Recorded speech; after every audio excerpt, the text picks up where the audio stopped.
ಇವತ್ತು ಆಲೂಗಡ್ಡೆ ಚಿಪ್ಸ್ ಯಾವ ರೀತಿ ಮಾಡೋದು ಅಂತ ತಿಳಿಸ್ಕೊಡ್ತೀನಿ. ಈ ಚಿಪ್ಸನ್ನು ಒಮ್ಮೆ ಮಾಡಿಟ್ಟರೆ ನೀವು ಯಾವಾಗ ಬೇಕಾದರೂ ಮಾಡ್ಕೊಂಡು ತಿನ್ಕೋಬೋದು. ಹಾಗೆ ನೀವು ವರ್ಷಗಟ್ಟಲೆ ಇಟ್ಕೋಬೋದು. ತುಂಬಾ ರುಚಿಯಾಗಿರುತ್ತೆ. ಇದನ್ನು ಹೇಗೆ ಮಾಡೋದಂತ ತಿಳಿಸ್ಕೊಡ್ತೀನಿ. ಎಲ್ರಿಗೂ ನಮಸ್ತೆ. ನಾನು ಸುಪ್ರೀತಾ ಶೆಟ್ಟಿ. ವೆಲ್ಕಮ್ ಟು ಸ್ವಾದ.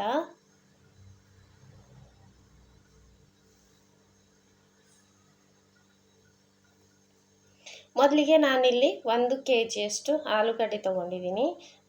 ನಂತರ ಇದನ್ನು ಸಿಪ್ಪೆಯನ್ನು ತೆಗಿಬೇಕು. ನೋಡಿ, ಈ ರೀತಿ ಆಲೂಗಡ್ಡೆಯನ್ನು ತೊಗೊಳ್ಳಿ. ಸ್ವಲ್ಪ ಮಣ್ಣು ಹಿಡ್ದಿರೋ ಹಾಗೆ ಇರ್ತದೆ ಹೊಸ ಆಲೂಗಡ್ಡೆ.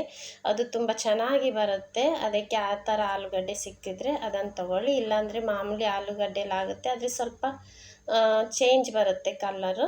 ನಂತರ ನೋಡಿ, ಇದನ್ನು ನಾನು ಸಿಪ್ಪೆ ಎಲ್ಲ ತೆಗೆದುಬಿಟ್ಟು ಡೈರೆಕ್ಟ್ ನೀರಿಗೆ ಸ್ಲೈಸ್ ಮಾಡ್ಕೊಳ್ತಾ ಇದ್ದೀನಿ. ನಂತರ ಎಲ್ಲವನ್ನು ಇದೇ ರೀತಿ ಮಾಡ್ಕೋಬೇಕು. ಮೀಡಿಯಮ್ ಸೈಜಲ್ಲಿ ಸ್ಲೈಸ್ ಮಾಡ್ಕೊಳ್ತಾ ಇದ್ದೀನಿ ನಾನು.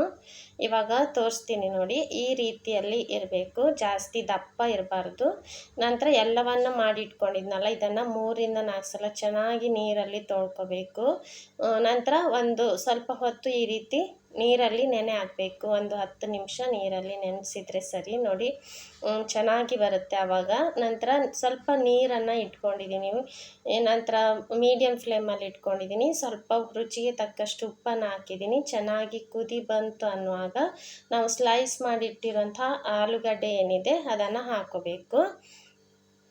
ಇದನ್ನು 1 ಕುದಿ ಬರೋ ತನಕ 2 ರಿಂದ 3 ನಿಮಿಷ ಮೀಡಿಯಮ್ ಫ್ಲೇಮಲ್ಲಿ ಬೇಯಿಸ್ಕೋಬೇಕು. ಹೈ ಫ್ಲೇಮಲ್ಲಿ ಇಟ್ಕೋಬೋದು. ಜಾಸ್ತಿ ಬೇಯಿಸಬಾರ್ದು, ಮೆತ್ತಗಾಗಬಾರ್ದು. ಜಸ್ಟ್ ಹೀಗೆ ಮುಟ್ಟಿದರೆ ಕಟ್ಟಾಗುವ ಹಾಗೆ ಇರಬೇಕು. ನೋಡಿ, ಈ ಥರ ಇಷ್ಟು ಕಟ್ಟಾಗುವ ಹಾಗೆ ಇರಬೇಕು. ಜಾಸ್ತಿ ಬೇಯಿಸಬಾರ್ದು. ಹಾಗೆ ಬಿಟ್ಟು ಹೋಗೋದು ಆ ಥರ ಮಾಡಬೇಡಿ. ಅಲ್ಲೇ ನಿಂತ್ಕೊಂಡು 1 ಕುದಿ ಬಂದ ಕೂಡಲೇ ಆಫ್ ಮಾಡಿಬಿಟ್ಟು ನಂತರ ಬೇರೆ ಒಂದು ಸ್ಟ್ರೈನರಿಗೆ ಹಾಕ್ಕೊಳ್ಳಿ. ಅದನ್ನು ನೀರು ಕಂಪ್ಲೀಟಾಗಿ ಸೋಸ್ಕೊಳ್ಳಿ. ಈ ರೀತಿ ಸ್ಟ್ರೈನರಿಗೆ ಹಾಕ್ಕೊಂಡು ನಂತರ ಒಂದು ಬಟ್ಟೆ ಮೇಲೆ ಇದನ್ನು ಒಣಗಿಸ್ಕೋಬೇಕು. ಒಂದೊಂದಾಗಿ ಬಿಡಿಸ್ಕೊಂಡು ಒಣಗಿಸ್ಕೊಳ್ಳಿ. ಇದಕ್ಕೆ ಬಿಸಿಲು ಬೇಕಂತ ಇಲ್ಲ, ಮನೆ ಒಳಗಡೆನೇ ಒಣಗಿಸ್ಕೋಬಹುದು. ಫ್ಯಾನ್ ಕೆಳಗಡೆ ಸಹ ಒಣಗಿಸ್ಕೋಬಹುದು. ನಿಮ್ಮ ಸಂಜೆ ಟೈಮಲ್ಲಿ ಮಾಡಿದ್ರೆ ಬೆಳಿಗ್ಗೆ ಒಳಗೆ ಒಣಗಿ ಬಿಡುತ್ತೆ. ಆ ಥರ ಬಿಸಿಲು ಇತ್ತಂದರೆ 1-2 ಗಂಟೆಯಲ್ಲೇ ಒಣಗಿಬಿಡುತ್ತೆ. ಇಲ್ಲಾಂದರೆ ಸ್ವಲ್ಪ ಟೈಮ್ ತಗೊಳುತ್ತೆ ಅಷ್ಟೇ. ನಂತರ ನೋಡಿ, ಒಣಗಿರೋದು ಈ ರೀತಿಯಾಗಿರುತ್ತೆ. ನೋಡಿ, ಇದನ್ನು ನೀವು 1 ವರ್ಷದ ತನಕನೂ ಸ್ಟೋರ್ ಮಾಡಿ ಇಟ್ಕೋಬೋದು. ಚಿಕ್ಕದಾಗಿ ಆಗುತ್ತೆ. ಎಣ್ಣೆಗೆ ಹಾಕಿ ಕರೆದಾಗ ಸ್ವಲ್ಪ ದೊಡ್ಡದಾಗಿ ಆಗುತ್ತೆ. ನೋಡಿ, ಮೀಡಿಯಮ್ ಫ್ಲೇಮಲ್ಲಿ ಎಣ್ಣೆನ ಬಿಸಿ ಮಾಡಿ ಇಟ್ಕೊಂಡಿದ್ದೀನಿ. ನಂತರ ಹಾಕ್ಕೊಂಡಿದ್ದೀನಿ. ನೋಡಿ, ಚಿಪ್ಸ್ ರೆಡಿ ಆಯಿತು.